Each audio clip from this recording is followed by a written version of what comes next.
जैन धर्म की मुख्य रूप से देखी जाए तो दो शाखाएं हैं, एक दिगंबर और दूसरी श्वेतांबर। श्वेतांबर के आगे दो पार्ट हैं, एक है मंदिर मार्गी संप्रदाय और दूसरा है स्थानकवासी संप्रदाय। स्थानकवासी, फिर स्थानकवासी संप्रदाय के आगे दो हैं, बाईसपंथी और दूसरे हैं तेरापंथी। ठीक है, आज हम जो बात कर रहे हैं हम स्थानकवासी संप्रदाय की बात कर रहे हैं। उसके दो पंथ हैं, एक बाईसपंथी और एक है तेरापंथी। ठीक है, अब दोनों क्यों अलग हुए, दोनों में क्या डिस्प्यूट्स हुए, या ये दो अलग अलग संप्रदाय क्यों बने? दोनों हैं स्थानकवासी, दोनों रहते स्थानक के अंदर है, जो स्थानक उपाश्रय के अंदर रहें, ऐसे जो संप्रदाय होते हैं वो स्थानकवासी संप्रदाय होते हैं। लेकिन ये स्थानकवासी संप्रदाय के भी दो भेद कैसे बने, बाईसपंथी और तेरापंथी अलग अलग क्यों हुए?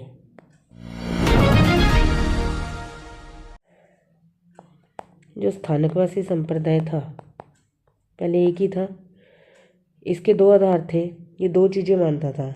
सबसे पहली बात, अहिंसा जो है, किसी को न मारना, किसी को न मारना अहिंसा है, नंबर वन। अहिंसा को लेकर के इनके दो कॉन्सेप्ट थे, किसी को नहीं मारना भी अहिंसा है और दूसरा मरते हुए को बचाना भी। अगर कोई मर रहा है तो उसे बचाना, मरते हुए को बचाना, वो भी क्या है, अहिंसा ही है, अहिंसा की कैटेगरी में आता है। लेकिन क्या हुआ, कुछ टाइम के बाद कुछ डिस्प्यूट्स हुए। जैसे फॉर एग्जांपल एक बिल्ली है, कैट, वो चूहे को खा रही है। ठीक है, और यहाँ पर एक व्यक्ति है और एक व्यक्ति यहाँ है। ये कहता है कि बिल्ली चूहे को खाएगी ही, ये उसका धर्म है, ये उसका भोजन है। ठीक है, तो ये उसको खाएगी ही, तो हमें इसको नहीं बचाना चाहिए, ऐसा ये कह रहा है। और ये कहता है कि बिल्ली चूहे को खा रही है तो हमें चूहे के प्राण बचाने चाहिए, बिल्ली को हमें भगा देना चाहिए, रोकना चाहिए। तो ये जो व्यक्ति कह रहा है कि किसी को मरता हुआ देख करके भी अगर हम उसे नहीं बचा रहे, इट मीन्स कि हम भी हिंसा करने वाले की अनुमोदना कर रहे हैं। ये जो बिल्ली हिंसा कर रही है, हम उसको नहीं बचा रहे चूहे को, इसका मतलब हम बिल्ली चूहे को जो मार रही है उस हिंसा की हम अनुमोदना कर रहे हैं। और जैन धर्म के अंदर करना, करवाना, अनुमोदना, तीनों ही क्या है, तीनों ही पाप हैं। लेकिन जिसने कहा कि बिल्ली चूहे का भोजन है, ये उसका धर्म है, ये नहीं खाएगी तो और क्या खाएगी? ठीक है, तो वो जो ऐसा मानने वाले लोग थे उन्होंने अपना एक अलग पंथ चलाया, तेरापंथ। ये क्या मानते हैं कि किसी को नहीं मारना चाहिए, ये तो अहिंसा है, लेकिन मरते हुए को बचाना ये अहिंसा नहीं है, ये हिंसा ही है। बिल्ली का भोजन छुड़ाना, बिल्ली की हिंसा करना है, ऐसा मानने वाले तेरापंथी कहलाए।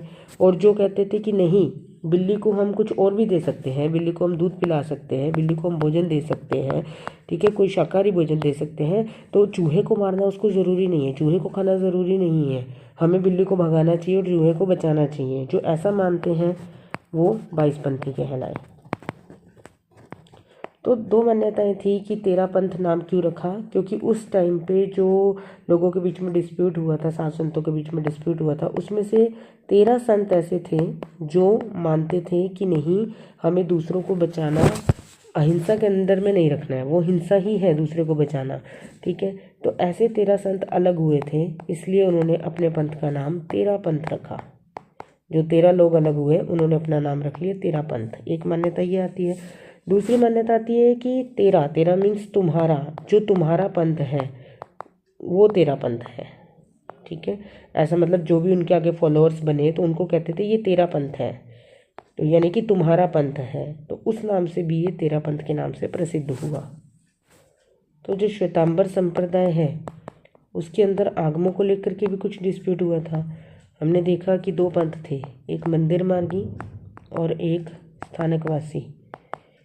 ठीक है, तो जो स्थानकवासी संप्रदाय है, चाहे वो 22 पंथ है चाहे वो 13 पंथ है, दोनों ही क्या करते हैं, 32 आगमों को मानते हैं, 32 आगमों को ही स्वीकार करते हैं। लेकिन जो मंदिर मार्गी संप्रदाय है वो 45 आगमों को स्वीकार करता है। ठीक है दोनों ही श्वेतांबर संप्रदाय के, लेकिन मंदिर मार्गी कहता है 45 आगम होते हैं और स्थानकवासी में 22 पंथ और 13 पंथ, ये दोनों ही पंथ कहते हैं कि 32 आगम ही मान्य हैं। तो कोई 32 आगम मानता है, कोई 45 आगम मानता है। इसके पीछे क्या कारण है? जैसा कि हम जानते हैं कि द्वादशांगी यानी कि जो 12 अंग हैं वो सभी संप्रदाय मानते हैं, और 12 अंग जो है वो भगवान महावीर स्वामी की मूल वाणी है। यानी कि भगवान महावीर स्वामी ने अर्थ रूप में उसका समोसरण के अंदर उसकी देशना दी थी। किनकी? 12 अंगों की अर्थ रूप में देशना दी थी। और जो गंधर थे, गंधरों ने उन्हें सूत्र रूप में गुंथित किया था, सूत्र रूप में गुंथित किया था गंधरों ने। तो वो जो 12 आगम हैं वो सर्वमान्य हैं। इन 12 अंग आगमों को तो मंदिर मार्गी, स्थानकवासी, 13 पंथी, 22 पंथी, दिगंबर संप्रदाय हर कोई स्वीकार करता है, क्योंकि ये भगवान की मूल वाणी है। ठीक है, तो अब उसके बाद क्या हुआ? 12 अंग तो ये हो गए, इसको तो सभी संप्रदाय मानते, चाहे वो 45 आगम मानते हैं, चाहे कोई 32 आगम मानते हैं। इसमें से 12 अंग ये भी मानते हैं और 12 अंग ये भी मानते हैं। लेकिन उसके बाद क्या हुआ? 12वां अंग जिसका नाम है दृष्टिवाद। दृष्टिवाद के अंदर क्या था? 14 पूर्वों का ज्ञान था। धीरे धीरे ज्ञान लुप्त होने लगा। 14 पूर्वों के बाद जो 10 पूर्वी हुए, जिन्हें 10 पूर्वों का ज्ञान था, वो भी शुद्ध केवली कहलाए, उन्हें भी शुद्ध केवली कहा जाता था। जो 14 पूर्वों के ज्ञाता थे वो भी शुद्ध केवली थे, और बाद में घटते घटते ज्ञान जब 10 पूर्वों तक, 9.5 पूर्वों तक रह गया तो वो भी शुद्ध केवली कहलाए।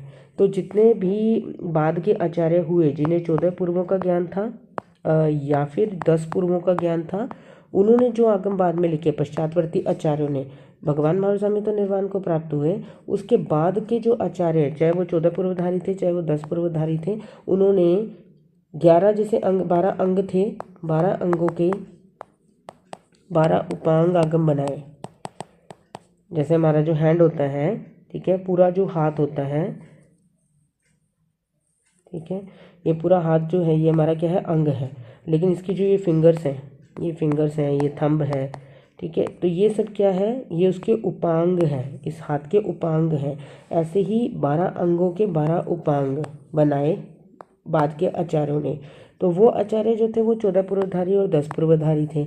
इस वजह से उनके द्वारा रचित शास्त्रों को भी आगम की श्रेणी में लिया गया, क्योंकि उन्हें भी पूर्वों का ज्ञान था। तो जहाँ तक 10 पूर्वों के ज्ञान तक जितने भी आचार्य हुए, उन्होंने जितने भी आगम लिखे, चाहे वो 12 उपांग थे, उसके बाद 4 मूल आगम थे, 4 छेद आगम और 1 आवश्यक सूत्र, तो इन सबको ही आगमों की कैटेगरी में लिया गया। तो कहने का मतलब क्या हुआ कि 12 अंग आगम ये तो सब मानते हैं। उसके बाद रचना हुई 12 अंग आगमों के बाद रचना हुई 12 उपांग आगमों की। उसके बाद रचना हुई 4 मूल आगमों की। उसके बाद 4 छेद आगम हुए। उसके बाद 1 आवश्यक सूत्र हुआ। ये सब के सब जो थे वो, ये तो जैसे भगवान महावीर और गंधरों की रचना थी। ये बाद के पश्चातवर्ती आचार्य जो हुए थे उन्होंने इसकी रचना करी थी। तो आचार्यों की रचना जो कि 10 पूर्वधारी या फिर 14 पूर्व के ज्ञाता थे, 14 पूर्वधारी थे या 10 पूर्वधारी थे, उन्होंने ये वाले बाद के आगमों की रचना की। तो उन्हें भी आगमों की कैटेगरी में ही रखा गया। जब इनको हम काउंट करते हैं, जो 12वां अंग था वो हमारा लुप्त हो गया, तो हम 11 अंग ही मानते हैं। ठीक है, तो 11 अंग लिए जाएँ तो इन सब का टोटल करेंगे तो 32 आगम हो जाएंगे। तो इन 32 आगम को तो आगम की श्रेणी में लिया गया। उसके बाद जो आचार्य हुए थे जिन्हें पूर्वों का ज्ञान नहीं था, अंतिम जो 10 पूर्वधारी थे, अंतिम 10 पूर्वधारी जो थे वो थे स्थूलीभद्र जी। कौन थे? स्थूलीभद्र। तो स्थूलीभद्र जी के बाद के जितने आचार्य हुए हैं उन्होंने जिन जिन आगमों की जिन जिन शास्त्रों की, ग्रंथों की उन्होंने रचना करी थी, उनको हमने आगम की श्रेणी में नहीं लिया। जो स्थानकवासी संप्रदाय है वो उन ग्रंथों को आगम नहीं मानता। ऐसा नहीं है कि उन ग्रंथों को मान्यता नहीं देता है, वो ग्रंथ उपयोगी हैं, पढ़ने चाहिए, ज्ञानवर्धक हैं, लेकिन वो आगम की कैटेगरी में नहीं आएंगे। जैसे प्रकीर्णक लिखे गए बाद में, 10 प्रकीर्णक लिखे गए, वो बाद के आचार्यों ने लिखे जो कि पूर्वधारी नहीं थे, ना 14 पूर्वधारी थे ना 10 पूर्वधारी थे। ऐसे आचार्यों ने वो प्रकीर्णक की रचना करी थी। ओग निरुक्ति, पिंड निरुक्ति, ये जितने भी ग्रंथ लिखे गए ये पढ़ने योग्य तो हैं, लेकिन इनको आगम की कैटेगरी के अंदर स्थानकवासी संप्रदाय इंक्लूड नहीं करता है। लेकिन मंदिर मार्गी संप्रदाय जो है वो इन 10 प्रकीर्णक को भी आगम की श्रेणी में इंक्लूड करता है। उनके हिसाब से 12 अंग हुए, 12 उपांग हुए, वो मूल भी 6 मानते हैं। 6 मूल, 6 छेद सूत्र, 10 प्रकीर्णक, 10 प्रकीर्णक आगम मानते हैं। अब 12 अंग में से हम 11 अंग ही रखेंगे क्योंकि एक लुप्त हो गया था। अब इनका टोटल करेंगे तो देखिए कितना आता है। 12 + 12 24, 24 + 5 29, 30 35 एंड 10 45। तो ये 45 आगम ये लोग मानते हैं। ठीक है, वो क्यों मानेंगे? क्योंकि जो ये प्रकीर्णक लिखे गए या 4 छेद तो है ही हैं, उसके अलावा जो 2 छेद लिखे गए वो बाद के आचार्यों ने लिखे थे। 4 मूल की जगह 2 मूल और एक्स्ट्रा इन्होंने लिए हैं, वो 2 मूल बाद के आचार्यों ने लिखे थे। तो इस प्रकार से ये 2 मूल एक्स्ट्रा लिए, 2 छेद एक्स्ट्रा लिए और ये 10 प्रकीर्णक एक्स्ट्रा लिए हैं। तो ये 14 आगम एक्स्ट्रा लेने की वजह से ये टोटल 45 आगम मानते हैं। लेकिन जो स्थानकवासी संप्रदाय है वो 12 अंग आगम मानता है, 12 उपांग, 4 ही मूल आगम है और 4 ही छेद आगम है, छेद आगम और 1 आवश्यक सूत्र है। ठीक है, तो इन सब का टोटल करेंगे तो 32 आता है। तो दैट्स वाई ये 32 आगमों को मान्यता देते हैं और ये 45 को मान्यता देते हैं। जो आगमों का आधार है वो मूर्ति पूजा नहीं है, वो आगमों का आधार कोई और बेस नहीं है। इसका बेस क्या है? 10 पूर्वधारी, 14 पूर्वधारी, स्वयं भगवान महावीर स्वामी और गंधर्व। तो जो गंधर्वों के द्वारा रचित है या भगवान महावीर स्वामी के द्वारा देशना जो उन्होंने दी थी वो है। जो 14 पूर्वों के ज्ञाता आचार्य थे, 10 पूर्वों के ज्ञाता आचार्य थे, तो इन सब ने जो कुछ भी बोला, जो भी देशना दी, जो भी इन्होंने बताया, उन सबको आगम की कैटेगरी में रखा गया है। और बाकी के आचार्य जिन्हें ना पूर्वों का ज्ञान है, ना वो केवल ज्ञानी है, ना वो गंधर्व है, ना वो तीर्थंकर हैं, तो उन्होंने जो ग्रंथ लिखे हैं पढ़ने योग्य हैं, उपयोगी हैं, ज्ञानवर्धक हैं, लेकिन आगम की कैटेगरी में वो नहीं आएंगे। ऐसी मान्यता है। जिन शासन के विरुद्ध कुछ भी कहा हो तो मिच्छामि दुक्कडम।